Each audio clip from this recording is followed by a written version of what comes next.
get down with the sickness. Get up, come on, get down with the sickness. Get up, come on, get down with the sickness. Open up your hate and the devil wanna make. Get up, come on, get down with the sickness. You mama, get up, come on, get down with the sickness. You fucker, get up, come on, get down with the sickness.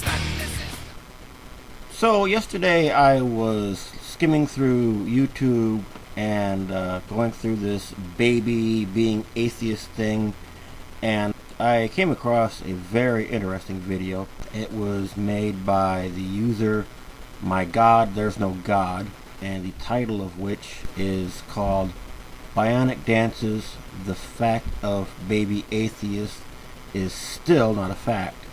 Bionic Dance's premise is that babies are atheists. As long as the number of gods you believe in is 0, you're an atheist. in several comments, many people are trying to convey the message on how Bionic Dance is wrong. And Bionic Dance continuously goes about and says how she's right. About more than 3/4 of the way down the page of comments, I found a perfect spot to intersect on one of these comments and put my own 2 cents in here. It's where My God There's No God, we'll just call him MG, where MG put up the statement, there you go, disqualifying babies because they fail to adhere to your defined God again. This is where I intersected, and I left a comment for Bionic Dance. Babies also lack a belief in equal rights among the sexes and races. Therefore, they are technically sexists and racists. Babies also lack belief that evolution as proof that there is no God. They also lack belief in evolution itself, as well as the Big Bang Theory, so they must also be theists. It didn't take Bionic Dance long to reply. Wrong. To be a racist, you have to be against other races, not just lack of belief in equality. Same for sexism with regard to other sexes. Lacking belief in evolution doesn't mean that you do believe in creationism. Your argument beggars logic, kiddo. In this comment, you admit that to have an opposing opinion on something, that there has to be first a starting opinion. In order to be a racist, you have to be against other races. If there were no other races, then it would be impossible to be a racist. It's not just a lack of belief in equality, as you state. This is also true with the subject of religion. It is not just a lack of belief. In this comment, lacking belief in evolution doesn't mean you do believe in creationism. Well, alright, let's examine that. What other argument is there? To be a Bible-thumping theist, you generally believe word for word the book of Genesis.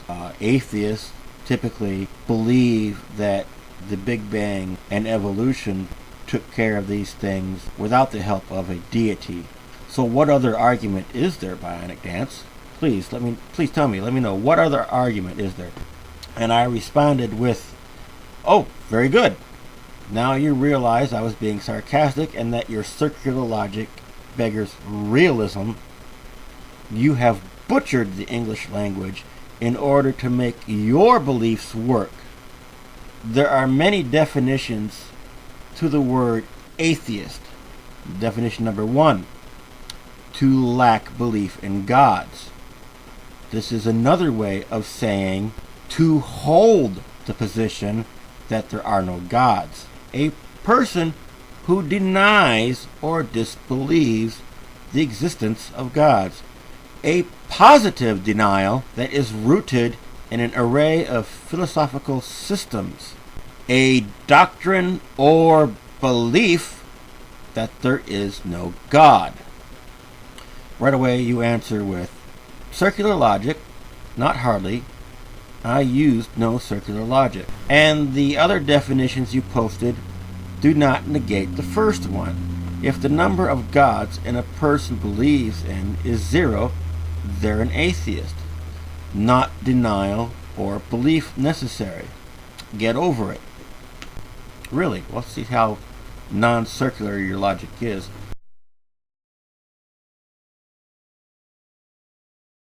Well, let's examine this non-circular logic.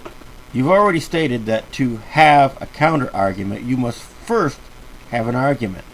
But yet somehow this argument is null and void when the subject of atheism is brought up.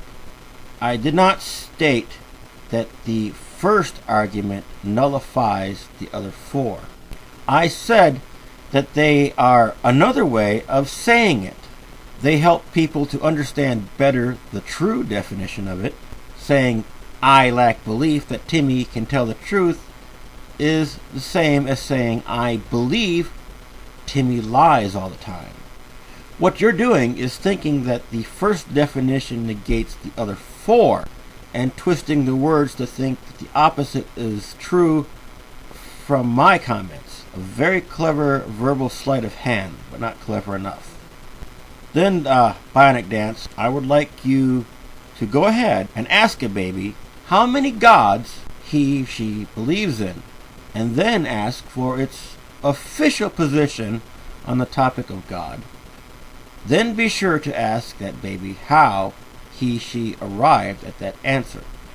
You have theists saying you're wrong. You have agnostics saying you're wrong. You have your own atheistic cult members telling you you're wrong. Who exactly made you the almighty official of how we view things? Was it God? Please get over yourself.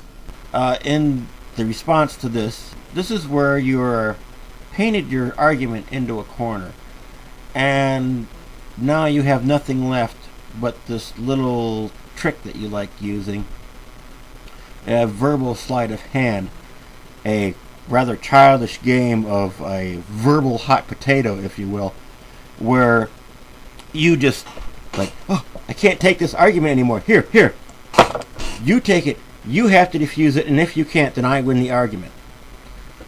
And you do this by saying, so you're trying to claim that babies who can't even talk, much less comprehend complex ideas like gods, are going to be believers.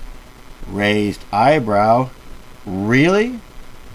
When you can explain to me how that makes the least bit of sense without resorting to God implanted the knowledge excuse that you can't prove, I might start to take your dumbass seriously, but not before. Until then, never darken my internet again. Rolls eyes. Until you can manage that. So here is your game of hot potato. You don't want to handle the argument anymore, so you pass it off on me, and if I can't find some way to pass it back, and if I can't deal with it, then somehow magically the argument is won by you. Clever, but not clever enough. As I responded back, so you're trying to claim that babies who can't even talk, much less comprehend complex ideas like evolution, are going to be believers. Raised finger. Really? When you can explain to me how that makes the least bit of sense without resorting to your circular logic and self-righteous name-calling attitude, I might start to take your dumber ass seriously, but not before. Until then, never roll your eyes at me. And the only thing you had left to do was to state goodbye. Did you just state goodbye? No. I'm sure that you walked off having a hissy fit, went to your cat and talked to your cat to convince yourself that you're right and the rest of the world is wrong, even though you can't counter this last argument. Even one of your heroes, Richard Dawkins, finds this concept impossible to accept. And I would say that he's much smarter than you, but yet somehow he's wrong and you're right. At Christmas time one year, my newspaper in Britain, The Independent, was looking for a seasonal picture, and they found a heartwarmingly ecumenical one at a school nativity play. The three wise men were played by Shadbreet, a Sikh, Musharraf, a Muslim, and Adele, a Christian, all aged 4. Now my guess is that you probably think that picture's rather sweet. How nice that 4-year-olds who belong to different religions should come together in a nativity play. And I suppose the caption said this: Shadbreet, a socialist, Musharraf, a conservative, and Adele, a liberal, all aged 4.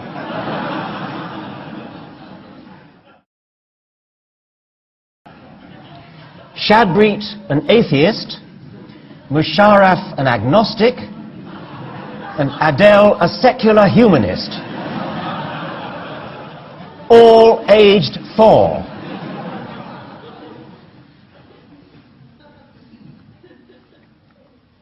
I'm trying to raise consciousness. I hope that that series of 3 slides has raised your consciousness.